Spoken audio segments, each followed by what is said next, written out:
हरि हरि दुबिया पियरि हरदी पंडित आंगन में आई के चढ़ाई हरदी। पंडित आंगन में आई के चढ़ाई हरदी। पापा गईले बाजार मम्मी बाट जोहेली। पापा गईले बाजार मम्मी बाट जोहेली। मम्मी करेली सिंगार बंदी पुकार करेली। मम्मी करेली सिंगार बंदी पुकार करेली। मम्मी फोन करके पापा के बोलाई जल्दी। मम्मी फोन करके पापा के बोलाई जल्दी। पंडित आंगन में आई के चढ़ाई हल्दी। पंडित आंगन में आई के चढ़ाई हल्दी। हरि हरि दुबिया पियरि हरदी। हरि हरि दुबिया पियरि हरदी। पंडित आंगन में आई के चढ़ाई हरदी। पंडित आंगन में आई के चढ़ाई हल्दी।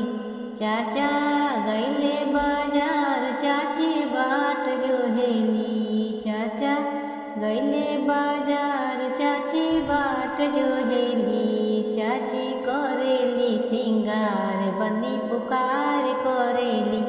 चाची करेली सिंगार बनी पुकार करेली। चाची फोन करके चाचा के बोलाई जल्दी। चाची फोन करके चाचा के बोलाई जल्दी। पंडित आंगन में आई के चढ़ाई हल्दी। पंडित आंगन में आई के चढ़ाई हल्दी। हरि हरि दुबिया पियरि हरदी। हरि हरि दुबिया पियरि हरदी। पंडित आंगन में आई के चढ़ाई हरदी। पंडित आंगन में आई के चढ़ाई हल्दी। भैया गईले बाजार भाभी बाट जोहेली। भैया गईले बाजार भाभी बाट जोहेली। भाभी करेली सिंगार नंदो पुकार करेली।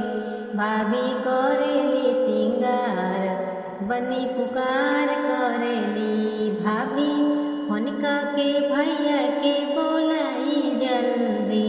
भाभी फोन करके भैया के बोलाई जल्दी। पंडित आंगन में आई के चढ़ाई हल्दी। पंडित आंगन में आई के चढ़ाई हल्दी। हरि हरि दुबिया पियरि हरदी। हरि हरि दुबिया पियरि हरदी। पंडित आंगन में आई के चढ़ाई हल्दी। पंडित आंगन में आई के चढ़ाई हल्दी।